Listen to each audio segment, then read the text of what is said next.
This video highlights my last few days of cardiac anesthesia fellowship and a period I served as a fellow of cardiac surgery.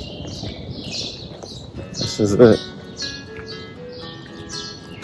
Final clinical day fellowship.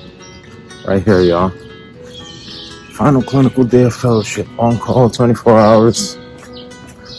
Bring it. I second assisted a mitral valve repair and learned there was a heart transplant scheduled for 3 a.m. the next day. So I went to my studio and got some rest. I got up and walked over to the hospital. We picked up the Paragonix heart transport container and was escorted to the airport. We got on a private jet.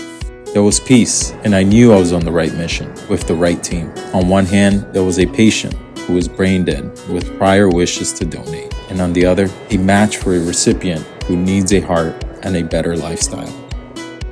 We landed and drove to the hospital. We triple-checked the labs and the imaging.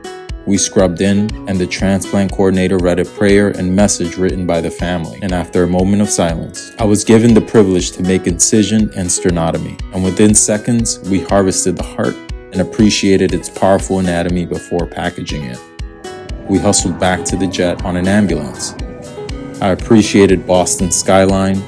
We landed, and we rushed to hand off the heart to the receiving team. Did my final stroll in scrubs. This is awesome. Final walk, baby. Ran around the commons one last time, went to my studio, and finished packing before driving down. How are you?